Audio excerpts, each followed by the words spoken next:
So you're building a little camp right now? Yes. All right. What's your name, sir? John O'Rourke. Cool. O'Rourke. Yep. I've heard that name before. Is that It's a wee like bit Irish. is that Irish? Martin County. They say there's 250 people homeless in this county. There's more than that. That's what they know about. Yeah. How long have you been homeless? About 6 years. 6 years. All that here in Martin County. Yeah. So, how does a county this small have so many homeless people? Well, it's nice here. What's love it called? And hope, love and hope in action. Okay. Feeds them. Okay. Breakfast and lunch. Okay. Breakfast and dinner. Okay. And if you feed people, you'll have people. Makes sense. They basically take care of them. Martin County doesn't want homeless people. And I lived in Naples for 10 years. I lived in Naples for 20 years. Yeah. This looks like Naples. Like this is like, wow, palm trees and golf courses. And Yeah, but we don't have the bright white sand. yeah. The beaches on this side aren't that pretty. Yeah. But I mean, Stuart looks like Naples. I mean, I'm driving through here. I'm just like, wow. Stewart's a wonderful place. It's clean, but it's for the elitely wealthy. They Yeah. don't appreciate poor people here. Yeah. They don't. Don't want them. Do you think the people that live in these gated communities around here are aware that 500 feet away is this situation? Yeah. You think they do know? Some of them are, some of them aren't. Yeah. There's a lot of them do. Gotcha. It's as long as you don't build big fires or shoot guns near them, they don't really care. Okay. They don't like fires and they don't like guns. Yeah. Makes sense. Understandable. So you lived in Naples? Yeah. Okay. I lived on Marco Island, Naples. Oh man. Tin Pan Alley. Yeah, I know where the quarters is. I used to work. I grew up off of Wiggins Pass. So where I grew up in North Naples, and I'll tell you a little bit of my passion with these homeless camps. I used to live on Wiggins Pass in 41. I lived there for 20 years in the trailers. Yeah. And I would go. It would look just like this. But now it's all furniture stores. It's all gone. Yeah. But when I was a little kid and I grew up in Naples, me and my little friends, we'd go in the woods, and there'd be stuff like this in the woods, man. There'd be an old guy going to live in an old abandoned car in the woods, and it was just something that I grew up around. But then as Naples grew and grew, it turned into car dealerships and furniture stores. Yeah. I lived in my van for 7 years. I didn't mind that. In Naples?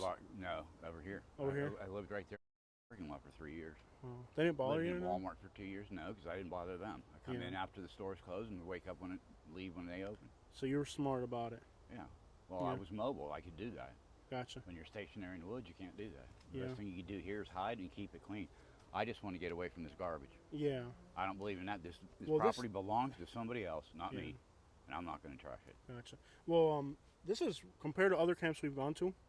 I don't see any needles. I see there's garbage, but there's people picking up beer cans and stuff. So it's like Yeah. it's cleaner than many other places I've seen. Yeah. It's a pigsty to me. Um, I'm going to buy pine needles, $20 bale, and put it down in front of my tent. Okay. You know, I'll have an aggregated concrete finish for a shower. So when you lived in Marco Island? Yeah. I lived there for about 8 years. Wow. I lived on a boat in Marco River Marina for a while. I lived on a Sea Ray boat. So would you go like out to Cahambas Pass and fish and stuff like that? Yeah, I'd fish everywhere. Man. I was water skiing there and wiped out when I first came down here from Pittsburgh, and I saw a manatee, and I thought it was a shark and it was going to eat me. I started screaming at the guy riding the boat, and they're laughing at me, saying it's a sea cow. I don't know what the hell's a sea cow. I don't Sea know. cow, yeah. Yeah, man. I remember I seen a guy on a canoe startle a 7-foot tarpon on Wiggins Pass. Came flush up, landed parallel. If it had just been a foot over, a tarpon would have killed that guy. Yeah.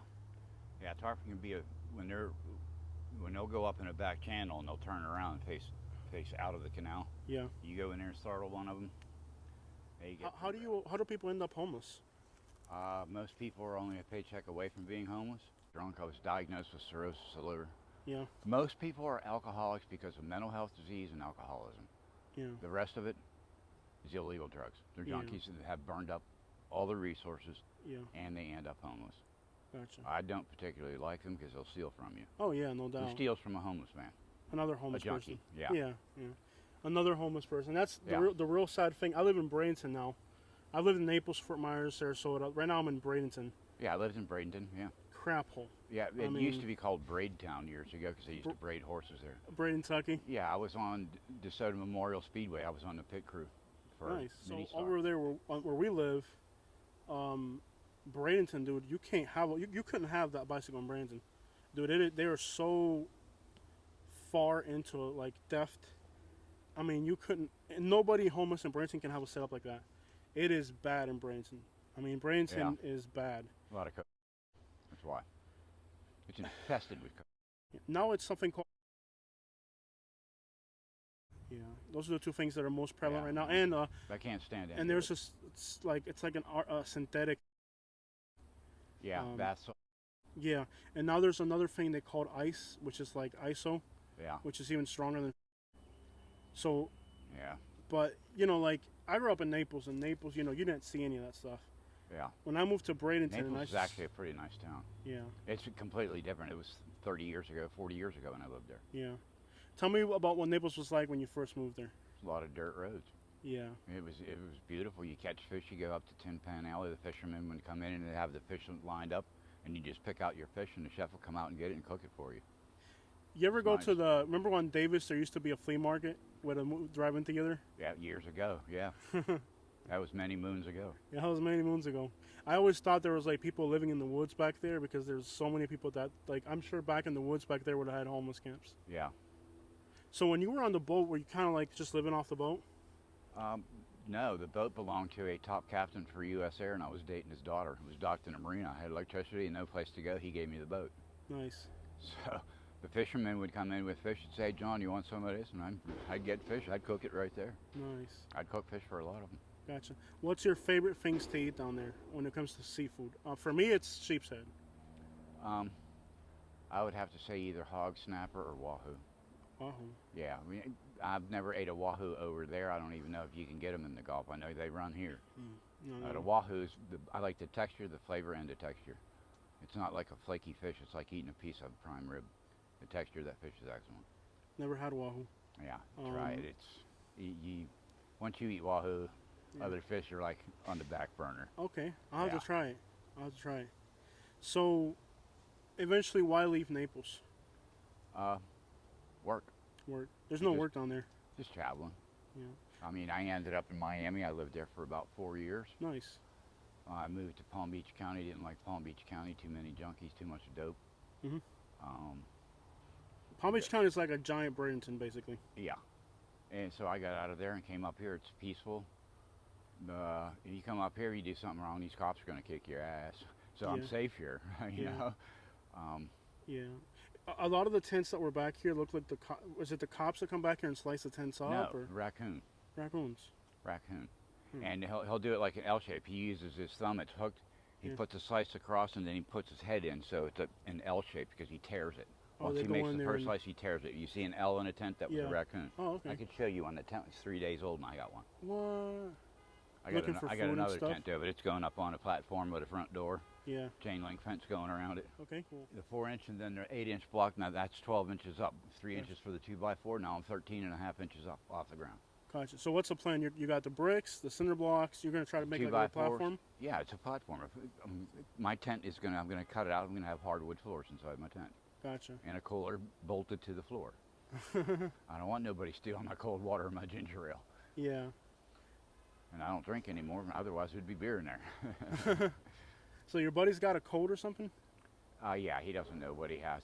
What Sounds he like has COVID. is that the rain, 95% humidity last night. Pneumonia. You're 67 years old. It's real hard to not get a cold out here. Yeah. Moisture build up in your lungs. So he's elderly, sick, and he's out here, what are we, half a mile from a road probably? Something like that? I estimated 3 football fields from the road. So he's deep in these woods, elderly. Luckily, you're next door to help, I guess. Yeah. No, he's pretty healthy, trust me. A sheet of plywood and a concrete block, one in each hand, and walk a mile with it. Gotcha. I just don't want to catch COVID because I know it's going around again. And I saw him cough, and I was like, wicked. Like, I wanted to talk to him, but I'm like, I don't want to get sick. Yeah, he might have pneumonia. Yeah. I don't believe it's COVID. So, I guess one of the things I run into with the homeless population is, obviously, you said it's humid, it's hot, and they're out here, they can easily catch anything. There's a lot of bacteria in this ground. That's why when I rake it out, I'm going to spray it with chlorine. Yeah. Not Clorox. Yeah. Swimming pool chlorine. I kill everything down there. All the bugs and bacteria. Gotcha. But see, when you come up off of this ground, you're a lot safer. Yeah. A lot safer. Are there any, I don't know here, I know in Naples we got cottonmouths, coral, there's a lot of coral snakes. We had a big one eating a big toad the other day. What was that, coral? Hmm? Coral snake or cottonmouth? No, no, I don't know that it wasn't a cottonmouth. I think it was a rat snake. Rat snake. Yeah, we got a Yeah. lot of those because we got a 'Cause I lot know of on rats. this coast there's a lot more coral snakes. I know in Naples they're really hard to find. Yeah, on Marco Island, I was at the Chevron station in Marco Island and had my hand leaning up a post like this, and there was a coral snake climbing right up to it. I never realized what it was because such a little pretty snake, orange, black, and red and white. Mhm. But when there's a corn snake looks like him, but he's got a black head. Yeah, corn snakes are good. Okay, and he looks exactly like the coral snake, except for the coral snake has a red head. Red on the head and you're dead. Black, you're okay. Red and yellow kill a fellow is what they say or Yeah. something. I ain't gonna he's find red, out. Yellow, I'm not gonna black, and find out orange, either. Yeah, the coral snake's beautiful, but he has such baby teeth. He has to actually bite you between the webs of your fingers or something to put the poison. I'm in not you. finding out. When I know they're Yeah. deadly, I'm like I'm pretty No, much. he only gets about that big too. So Yeah, I'm not getting near it to find out. I know I'd they're. like to have one for a pet. Devenomize him. He's a beautiful snake. Yeah. Usually, if they're real beautiful or real ugly, they're Yeah. real deadly. Like the main drag going out to the public beaches, she Yeah. lived on the left-hand side. Hmm. Her favorite color was green. Lucille Ball. You worked for the real Lucille Ball. Yeah, well, I worked for a contractor. She wasn't there. Okay. We stuccoed the inside of her house Nice. with stuff called perlite. It was actually Let me get this little insulation. story. I gotta get this story. That's pretty cool. My Yeah. wife, so I'm Cuban. It was an insulation that goes into the stucco, and she wanted her air conditioning to keep the house cooler. So we went in and stuccoed the inside of her home. I was working for Ron Fountain Construction, and we did it. Had a big black guy named Bear. He reached up there. That guy troweled her walls down with a 3-foot aluminum piece of metal. So I'll tell you something. So I'm Cuban, and my wife's from Michigan. Yeah. So Lucille Ball, what was the other guy's name? Ricky Ricardo? Ricky Ricardo. Yep. Yeah. So when I first met my wife, Katie, she's from Michigan. She had grown up watching, what was the TV show called? Honey. What was it called? I Love Lucy. Yeah, that's what it was I called. Love Lucy and the Honeymooners. Yeah, Well, I think the Honeymooners might have been Jackie Gleason. right. I don't So know. my wife had been watching I Love Lucy. It was one of her favorite TV shows. So when she met a Cuban, she was like, "Oh my God, my real Ricky Ricardo, or whatever," and worked out that's a great cool for me, story. you know. Yeah. And then we lived in a trailer in Naples off of 41 for 10 years Yeah. until we got, or actually, yeah, about 10 years together. I worked in Naples for Tom Cruise's parents. See, that's another thing about this part of Florida. Like, you work on those islands for all types of people. Yeah. I worked for a guy that he wasn't that famous, but he was like notorious. He lived in Naples. He was Luis Posada Carriles. He was the guy that was like the CIA operative that was accused of. He had a house in Naples. Who else? They say that the Judge Judy has a condo in North Naples Yeah. and in Pelican Bay. Tom Petty had a place there too. Yeah. Wasn't there a football player that had a place in Marco Island too? I believe so. Yeah. Yeah. So what was her house like? You said it was on Anna Marie Island? No, it was before you get to Anna Marie Island, off the main strip that goes Okay. out to the island from Sarasota, not from Bradenton. Oh, You get on the- Longboat Key, is that yeah. it? Oh, yeah, on the way out the Longboat Key, yeah, her house Oh, was on there's the some left-hand houses side. It there. was back in a gated community, and it wasn't this great big mansion. It was a smaller home, but it on was the like her island. Florida home, I mean, she had many houses. She'd just go spend a week or two at one and go to another one, Cool. Yeah, there's some houses on those islands. Yeah. I mean, I think in Naples, I worked for a billionaire, but he ripped me off in Yeah. Naples. That's who will rip you off, the rich man. Yeah. But a lot of famous people in Florida buy real estate under a company name, and it doesn't have anything to do with them. So nobody can pull up real estate records on them and find out where Right. they I'll are. tell you a story. I was in Pelican Marsh, and I worked for Heinz, the guy that has the ketchup bottles. Mm-hmm. He's got a property in Pelican Bay in North Naples.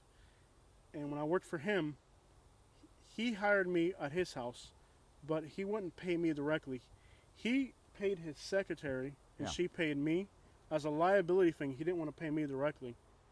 And the job was $120, and he only wrote the check for $70. And I was like, hold on, dude. I said, I'm not leaving until you pay me the whole amount. He's like, that's all you're getting. And it took two guys to do the job, and he refused to pay a helper. So he had this little skinny blonde girl in high heels. His secretary helped me load this 400-pound piece of glass, 200, whatever it was, giant piece of glass to the back of my trailer. Yeah. And then when he wrote the check, it wasn't even the right amount. I hated working That's in a Naples shame. because they never wanted to pay you right. Yeah. That's a shame. Did you ever encounter that problem working in Naples? No, because I always worked under somebody else. Yeah, it was hard Yeah. for me being self-employed. You know what? Collecting your money could be, unless you're working for someone you know.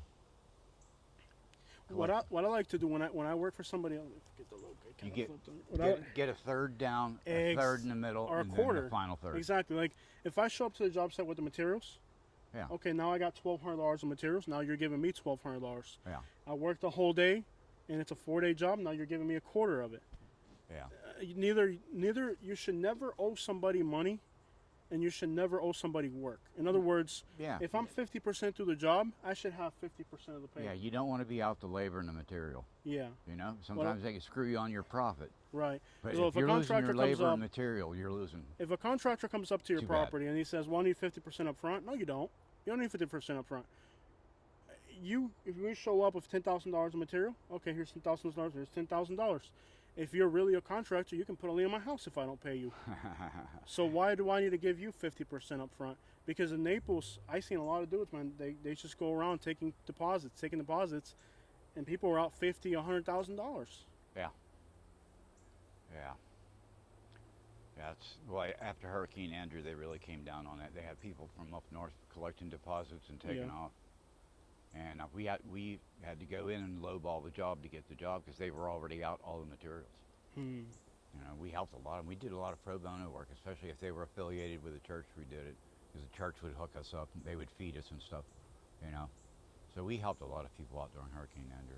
Out there, Hurricane Andrew. Yeah. I just went through Hurricane Ian. I left Fort Myers after that. I was like, I'm done. Yeah. There was so much destruction. I was like, I can't live here. Yeah. It's tough. Appreciate your time, brother.